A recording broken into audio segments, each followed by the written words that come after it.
अस्सलाम वालेकुम dear viewers. आज हम इंशाल्लाह मैकेनिज़्म ऑफ अल्कीन का एक और टॉपिक लेके आए हैं जिसको हम बोलते हैं halogenation of alkenes.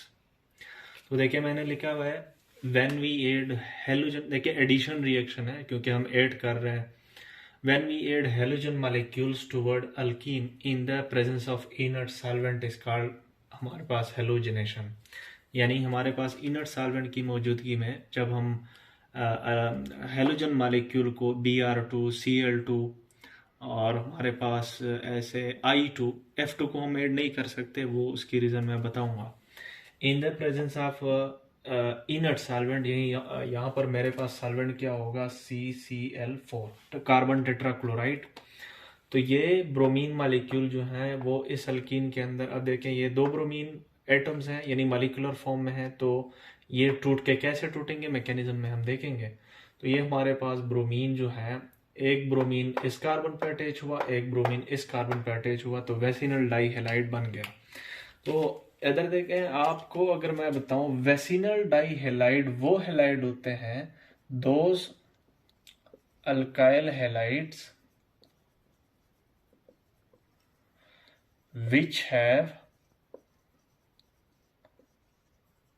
which have halogens upon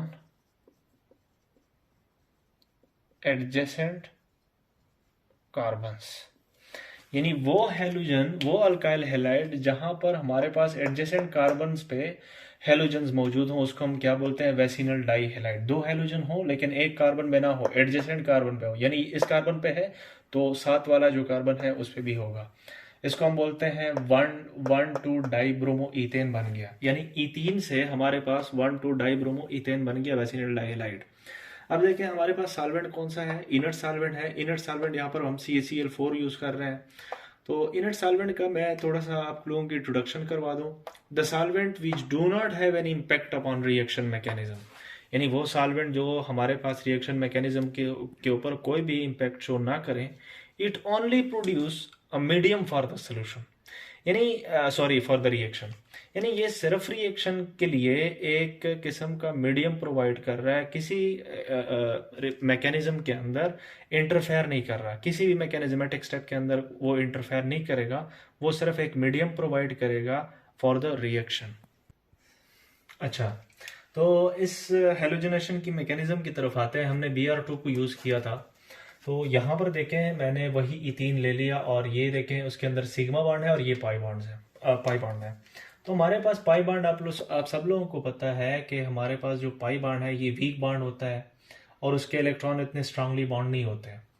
यहाँ पर देखें Br2 मॉलिक्यूल को मैंने स्प्लिट फॉर्म में लिखा हुआ है और ये इसके अंदर खुद एक बॉन्ड बना हुआ है। अब देखें हमारे पास जो पाई इलेक्ट्रॉन्स हैं, जो लूजली बॉन्डेड इलेक्ट्रॉन्स हैं, ये फ्लक्चुएट करेंगे टुवर्ड द एम्प्टी ऑर्बिटल, यानी ये डोनेट होने की कोशिश करेंगे एम्प्टी ऑर्बिटल के अंदर।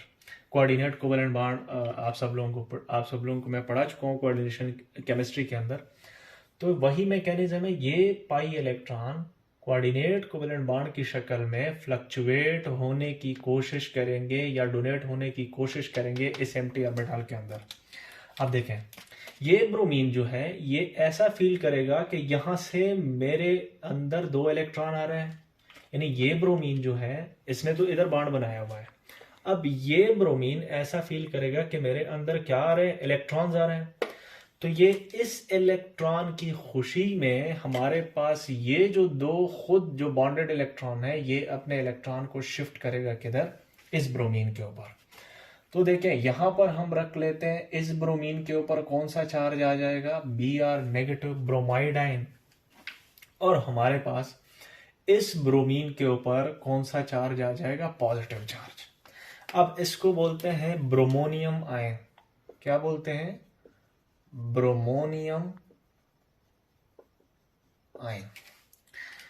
अब ये ब्रोमोनियम आयन जो है ये आके आप लोगों के पास अटैक करेगा किसके ऊपर, इस पाई इलेक्ट्रॉन्स के ऊपर, जिसके डर की वजह से ये पाई इलेक्ट्रॉन्स जो है वो एक कार्बन के ऊपर शिफ्ट हो जाएंगे। शिफ्ट हो जाएंगे तो इस मैकेनिज्म को हम ऐसे लिखेंगे CH2 हमारे पास इस कार्बन के ऊपर नेगेटिव चार्ज और इस कार्बन के ऊपर हमारे पास कौन सा चार्ज आ जाएगा, पॉजिटिव चार्ज। अब ब्रोमीन जो है, ब्रोमीन के ऊपर तो पॉजिटिव चार्ज है, तो ब्रोमीन जो है यहां पर हमारे पास Br पॉजिटिव यहां पर आके ये इलेक्ट्रॉन अपने साथ ले जाएगा। अब देखें, इस ब्रोमीन को दूसरे स्टेप में मैं न्यूट्रल कहता हूं, CH2। यहां पर हमारे पास क्या अटैच हुआ, ब्रोमीन, और यहां पर ये कार्बन जो है उसके ऊपर पॉजिटिव चार्ज है।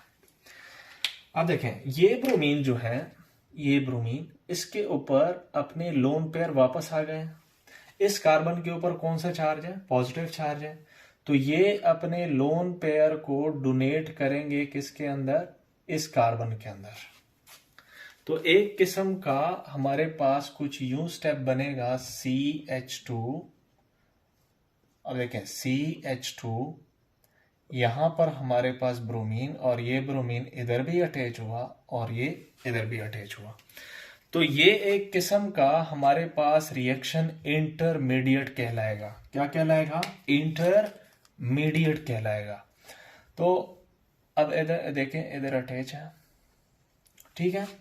तो आगे देखते हैं इस रिएक्शन इंटरमीडिएट। अब इस कार्बन के ऊपर तो पॉजिटिव चार्ज है, ये अपने इलेक्ट्रॉन को डोनेट करने की कोशिश करेगा, एक किस्म का कोऑर्डिनेट कोवेलेंट बॉन्ड बनाने की कोशिश करेगा इस कार्बन के साथ। तो इस किस्म का कुछ इंटरमीडिएट बनेगा जो कि आप लोगों ने देखा। अब देखिए होता क्या है, जो आपके पास CH2 और यहां पर CH2, यहां पर हमारे पास क्या अटैच हुआ, ब्रोमीन, और इस कार्बन के ऊपर कौन सा ये स्टेप नहीं बोलना, ये स्टेप होता है हमारे पास, ये रिएक्शन इंटरमीडिएट है। ये क्या है, इंटरमीडिएट है, ये रिएक्शन का इंटरमीडिएट है। तो हमारे पास अब देखें, यहां पर इस तरह कुछ ना कुछ कोऑर्डिनेट कोवेलेंट बॉन्ड इंटरेक्शन बनाने की कोशिश करेगा, तो एक किस्म का साइक्लिक हेलोनियम आयन जिसको हम बोलते हैं वो बनेगा, साइक्लिक हेलोनियम आयन। तो अब देखें, यहां पर Br नेगेटिव तो हमारे पास मौजूद है। Br नेगेटिव जो है, देखें ये Br नेगेटिव आके इस कार्बन के ऊपर अटैच हो जाएगा। तो अब देखें प्रोडक्ट क्या बना, CH2 इंटू CH2, यहां पर एक ब्रोमीन लगा और यहां पर क्या लगा, दूसरा ब्रोमीन। तो हमारे पास आप लोगों ने देखा कि हमारे पास जो है वो 1,2 डाइब्रोमो इथेन की फॉर्मेशन हो गई। तो यूं इस मैकेनिज्म के थ्रू हमारे पास जो हेलोजनेशन है वो हो सकता है और हो जाता है इस मैकेनिज्म के थ्रू। आइए हम देखते हैं कि फ्लोरीन को हम इसके अंदर, इस मैकेनिज्म के अंदर क्यों यूज नहीं कर सकते, उसकी रीजन क्या है, तो ये देखते हैं। अच्छा, फ्लोरीन को हम क्यों यूज नहीं कर सकते इस मैकेनिज्म के अंदर, उसकी एक रीजन है। देखिए यहाँ पर पाई इलेक्ट्रॉन्स हैं। अब देखें, फ्लोरीन के पास एम्प्टी ऑर्बिटल्स नहीं है, तो अगर एम्प्टी ऑर्बिटल नहीं होगा तो हमारे पास फ्लक्चुएशन नहीं होगी इन इलेक्ट्रॉन्स की। यानी ये अगर फ्लक्चुएट होने की कोशिश करते हैं तो वो तो एम्प्टी ऑर्बिटल देख के करते हैं, एम्प्टी ऑर्बिटल नहीं होगा तो ये फ्लक्चुएशन जो है वो नहीं होगा, तो हमारे पास ये फ्लोरीन मॉलिक्यूल टूटेगा नहीं। जब टूटेगा नहीं तो हमारे पास इस मॉलिक्यूल जो है उसको हम ऐड नहीं कर सकते। अब देखें, फ्लोरीन की अगर इलेक्ट्रॉनिक कॉन्फ़िगरेशन देखें, 9 एटॉमिक नंबर है, 1s2 2s2 2p5। आप सेकेंड शेल को देख लें, सेकेंड शेल के अंदर s और p ऑर्बिटल्स ही तो, सब शेल ही तो है, s और p, d तो है ही नहीं। अब s के अंदर भी इलेक्ट्रॉन है, p के अंदर भी इलेक्ट्रॉन है, तो एम्प्टी ऑर्बिटल तो है ही नहीं। अगर एम्प्टी ऑर्बिटल नहीं होगा तो हमारे पास ये फ्लक्चुएशन नहीं होगा।